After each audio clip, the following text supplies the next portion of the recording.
नमस्कार दोस्तों। परिवार के साथ घूमने जाना या फिर कहें परिवार के साथ पिकनिक पे जाना, ये दरअसल एक बहुत ही अच्छा अनुभव होता है जहाँ पर परिवार के सारे लोग साथ रहते हैं, जो साथ में नाचते गाते हैं, घूमते फिरते हैं और साथ ही में खाना खाते हैं, जिसके चलते परिवार में एकता और प्यार बहुत बढ़ जाता है। ये सच में एक बहुत ही अच्छा अनुभव होता है। लेकिन दोस्तों ज़रा सोचिए, क्या हो जब आप भी आपके परिवार के साथ ऐसी जगह पे आए हैं, घूमने फिरने आए हैं, गाने नाचने आए हैं, लेकिन आपके परिवार के साथ एक ऐसी डरावनी और दिल दहला देने वाली घटना घट जाए जिसके बाद आप कभी पिकनिक के बारे में सोचे ही ना, तब आप क्या करेंगे? दरअसल दोस्तों कुछ इसी ही परेशानी में फंस गए भूपेंद्र और उसके परिवार वाले। आज की कहानी मुझे भेजी है भूपेंद्र ने। तो चलिए दोस्तों, शुरू करता हूं मैं भूपेंद्र की कहानी मेरी जुबानी।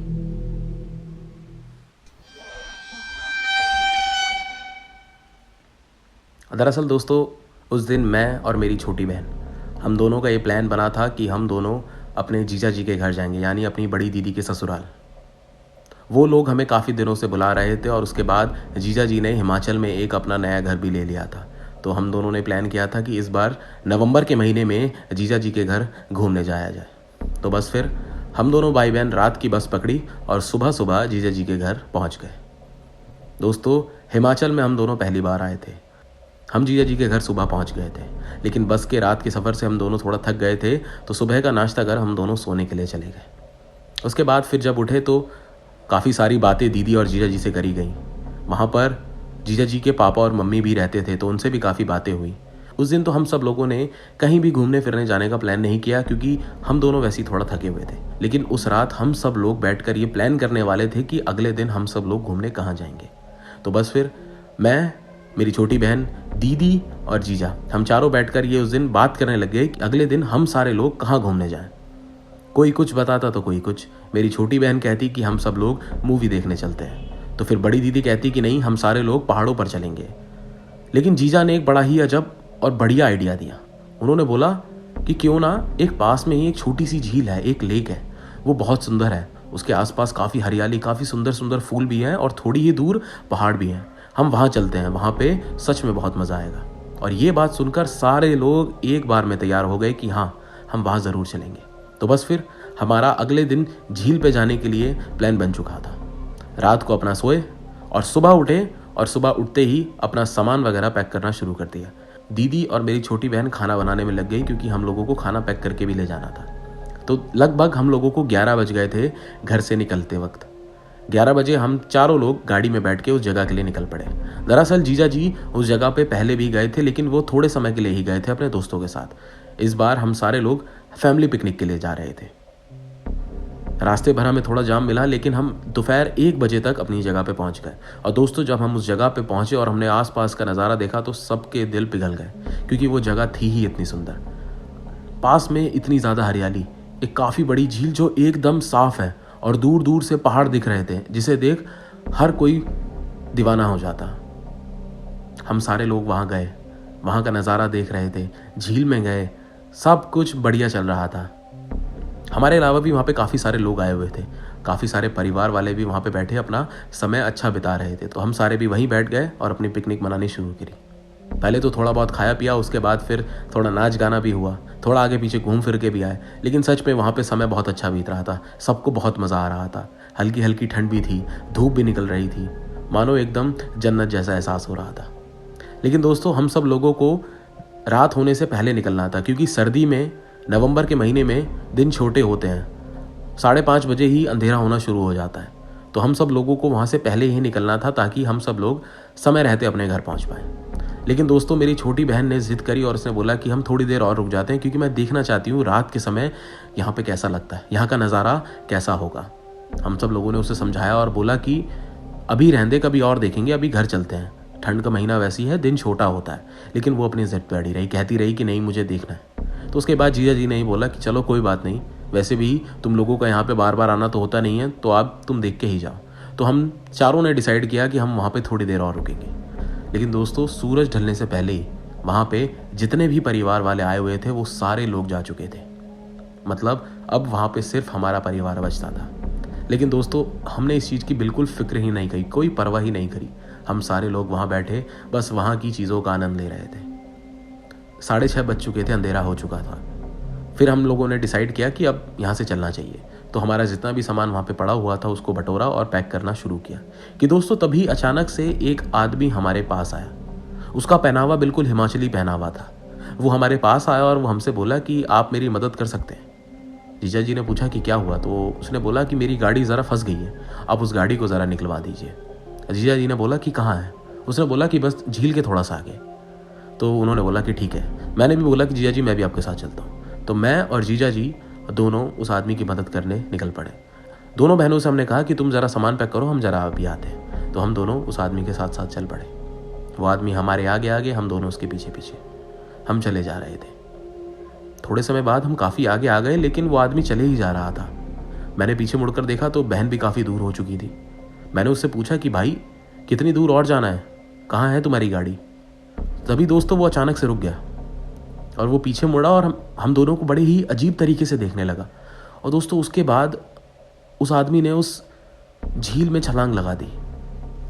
ये बड़ा ही अजीब चीज़ थी हम दोनों के लिए कि ये इसने क्या किया यार। मुझे तो कुछ समझ में ही नहीं आया कि आखिरकार इसने किया क्यों।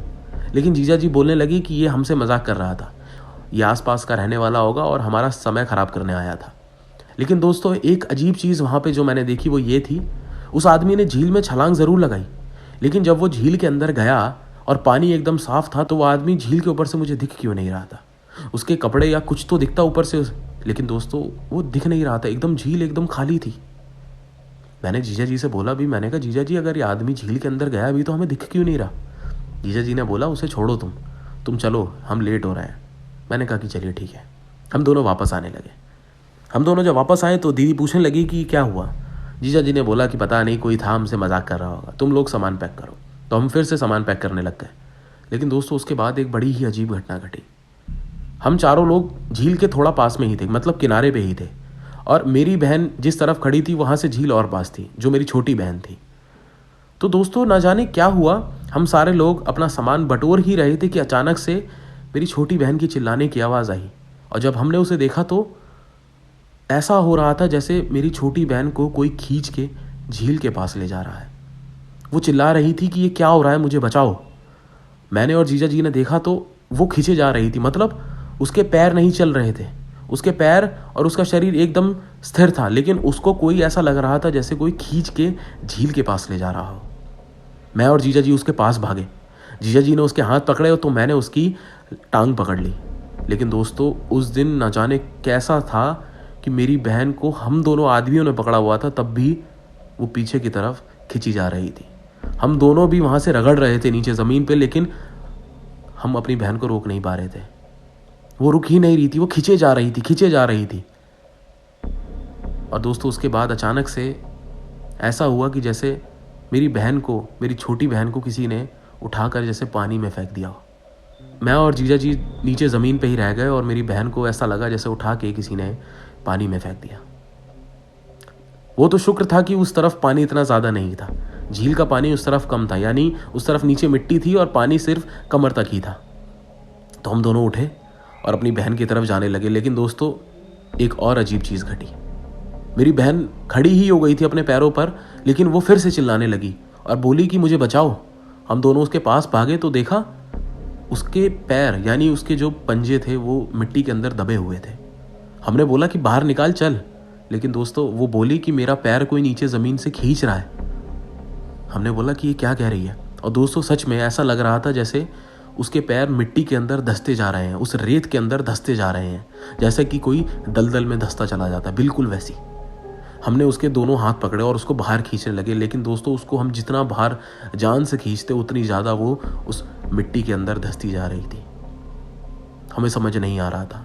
वो बार बार चिल्ला रही थी और कह रही थी मेरे पैरों में दर्द हो रहा है, मुझे यहाँ से बाहर निकालो, मेरे पैर कोई खींच रहा है। लेकिन दोस्तों वो बाहर नहीं निकल रही थी। दोस्तों नौबत इतनी आ गई थी, वो लगभग उसके घुटने तक पैर उस मिट्टी के अंदर जा चुके थे, इतनी ज़्यादा वो मिट्टी के अंदर चली गई थी। लेकिन तभी दोस्तों न जाने कैसे जीजा जी उठे और मेरी छोटी बहन के चारों तरफ लात से मिट्टी पर मारने लगे। वो बहुत ज़ोर ज़ोर से मिट्टी पे अपनी लात मार रहे थे और दोस्तों उसी के तुरंत बाद न जाने कैसे मेरी बहन का शरीर नीचे से एकदम ढीला हो गया और वो मिट्टी के तुरंत बाहर निकल आई। हमें नहीं पता कि ऐसा क्यों हुआ, या वो जीजा के लात मारने से ऐसा हुआ, मुझे नहीं पता था, लेकिन मेरी बहन उस चीज़ के बाहर निकल आई थी।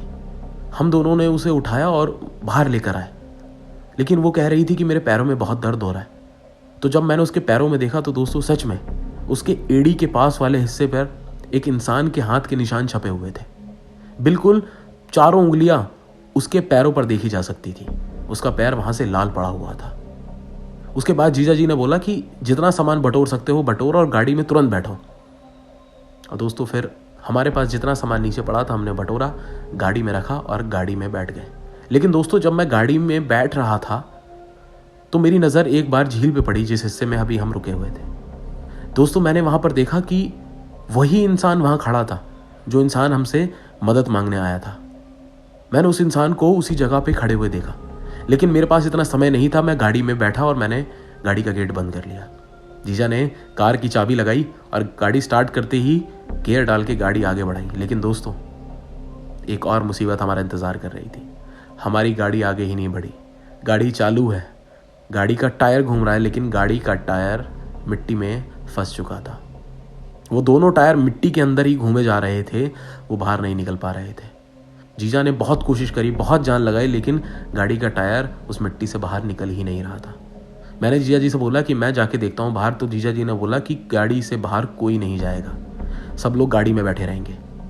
जीजा जी कोशिश करते रहे, लेकिन टायर बस मिट्टी में घूमे जा रहा था। लेकिन दोस्तों उसके बाद फिर एक और बहुत ही डरावनी चीज़ हम लोगों के सामने आई। दरअसल थोड़ी ही देर बाद हमारी गाड़ी के सामने वही इंसान आ गया जो इंसान हमसे मदद मांग रहा था। जिस इंसान को अभी मैंने पीछे खड़े देखा था, वो इंसान हम सब लोगों की गाड़ी के सामने खड़ा था। और दोस्तों जब उस इंसान को हम चारों ने देखा तो हम चारों की हवा खराब हो गई। हम सब लोग बहुत ज़्यादा डर गए और मेरी बड़ी दीदी तो इतना डर गई कि वो उसी वक्त बेहोश हो गई, क्योंकि हमने वहाँ पे एक चीज़ ही ऐसी देखी। डरने वाली चीज़ ये नहीं कि हमने उस इंसान को देखा, डरने वाली चीज़ ये थी कि उस इंसान में एक ऐसी चीज़ थी जो सबको डरा रही थी। वो ये कि हम लोग उस इंसान के आर पार देख पा रहे थे। जी हाँ, वो इंसान एक धुएं की तरह लग रहा था, लेकिन हम चारों लोग उस इंसान के आर पार देख सकते थे। एक पारदर्शी जैसी चीज़ उस इंसान के शरीर में लग रही थी। ये चीज़ सबको डरा रही थी कि एक इंसान ऐसे कैसे हो सकता है, ये धुआं जैसा कैसे इंसान है। लेकिन ये सच में डराने के लिए बहुत था कि दोस्तों उसके थोड़ी देर बाद ही वो इंसान जीजा जी के तरफ आया और जीजा जी से बोला कि मैं तुम्हारी मदद करूं। लेकिन जीजा जी ने उसे पलट के जवाब नहीं दिया। जीजा जी बस सामने देखते रहे। वो वहां पे थोड़ी देर खड़ा रहा और उसके बाद मुस्कुरा कर गाड़ी के पीछे चला गया। जीजा जी ने हम सबसे बोला कि कोई कुछ नहीं बोलेगा, बस चुपचाप बैठे रहो। हम सारे लोग बिल्कुल चुपचाप बैठे हुए थे। मेरी छोटी वाली बहन दीदी को संभाल रही थी क्योंकि वो पहली बेहोश थी। हम सब बहुत डरे हुए थे कि आगे पता नहीं अब क्या होगा। ये इंसान हमारे पास आ गया, हो ना हो ये कोई इंसान नहीं, ये कुछ और ही है। सबके मन में उल्टी सीधी चीज़ें चल रही कि दोस्तों तभी अचानक से गाड़ी के पीछे से एक थम की आवाज़ आई, जैसे कि गाड़ी के पीछे किसी ने बहुत ज़ोर से हाथ मारा हो।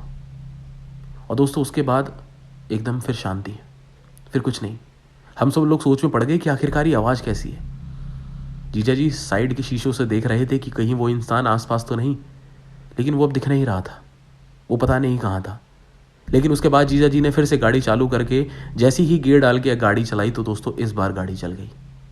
इस बार दोस्तों वो गाड़ी उस गड्ढे से बाहर निकल चुकी थी। हमें तो यही लगा कि शायद वही इंसान जो आया था उसी ने ये गाड़ी शायद गड्ढे से बाहर निकाली, क्योंकि तभी उसी वक्त एक आवाज़ भी आई थी और उसके बाद हमारी गाड़ी निकल गई थी। उसके बाद फिर जीजा जी ने गाड़ी रोकी ही नहीं। जीजा जी ने वहाँ से गाड़ी तेज़ चलाई और जब तक हम शहर में नहीं आ गए तब तक गाड़ी रोकी ही नहीं। जब शहर में आए तो गाड़ी रोकी क्योंकि बड़ी दीदी बेहोश थी। उनको थोड़ा उठाया, पानी वानी पिलाया, तब वो थोड़ा होश में आई और थोड़ा उन्होंने अपना होश संभाला। उनसे पूछा कि तुम ठीक हो, तो उन्होंने बोला कि बस थोड़ा हल्का सर में दर्द है, बाकी सब ठीक है। उसके बाद फिर हम सारे अपने घर जाके ही रुके। करीब 9 बज गए थे हम लोगों को वापस घर लौटते लौटते। लेकिन दोस्तों जब हम सारे लोग घर लौटे तब ही जाके सबकी जान में जान आई। लेकिन दोस्तों सबके मुंह उतरे हुए थे, सबके मुंह पे अलग दिख रहा था कि हाँ कुछ ना कुछ तो हुआ है। जीजा जी के मम्मी पापा पूछने लगे कि क्या हुआ है, सब लोग इतना चुप चुप क्यों हो, कुछ तो बताओ। लेकिन नहीं, किसी के मुंह से कोई शब्द नहीं निकल रहा था, सब सदमे में थे, सब डरे हुए थे। उसके बाद फिर सारे लोग सोने चले गए। लेकिन दोस्तों मैं बताऊं, मुझे तो रात भर नींद नहीं आई थी। मुझे तो इस इंसान का चेहरा पूरी रात ऐसा लगा कि अब भी मेरे सामने है। मैं बहुत डर गया था। उसके बाद जब सुबह उठे, सारे बैठे चाय पी रहे थे, तो उस बारे में बात हुई। जीजा जी के मम्मी पापा को भी इस बारे में बताया। लेकिन हम सारे लोग बड़े खुश नसीब थे कि अच्छे तरीके से हम अपने घर आ गए थे। उसके थोड़े दिनों बाद फिर मैं और मेरी छोटी बहन अपने घर वापस आ गए थे। लेकिन दोस्तों उसके कुछ समय बाद जीजा जी ने मुझे बताया था फ़ोन करके कि वो उस जगह के पास दोबारा गए थे, वहाँ के लोगों से पता करने कि आखिरकार उस जगह पे ऐसा है क्या। तो दोस्तों वहाँ पे लोगों ने बताया कि कुछ समय पहले वहाँ पे कुछ लोगों का कत्ल कर दिया गया था, कत्ल करके उस नहर में फेंक दिया गया था। लेकिन उसके अलावा आज तक वहाँ पे जैसी घटना हम लोगों के साथ घटी, ऐसा किसी और के साथ तो नहीं घटी थी। लेकिन ये ज़रूर था कि वहाँ पे कुछ लोगों का कत्ल हुआ था। तो ये बात भी हो सकती थी कि शायद जिन लोगों का कत्ल हुआ ये उन लोगों की आत्मा हो जो हम लोगों को डरा रही थी, परेशान कर रही थी। लेकिन दोस्तों वो जो भी था वो सच में बहुत ही डरावना था। और उसके बाद दोस्तों हमने कभी भी ऐसी जगह जाने की सोची नहीं, क्योंकि एक बार जब ऐसी घटना घट जाती है तो उसके बाद उस चीज़ को दोबारा करना एक बेवकूफ़ी होती है। दोस्तों यही थी कहानी भूपेंद्र की। कहानी कैसी लगी कमेंट करके ज़रूर बताएं, और अगर कहानी पसंद आई तो वीडियो को ज़रूर लाइक कीजिएगा। चैनल पर नए हैं तो दोस्तों अभी इसी वक्त चैनल सब्सक्राइब कीजिएगा और बेल आइकन भी ज़रूर दबाइएगा, क्योंकि मैं ऐसी कहानियाँ आप लोगों के लिए जल्द और डालूंगा। मिलूंगा आप सबसे एक और नई सच्ची कहानी के साथ। नमस्कार।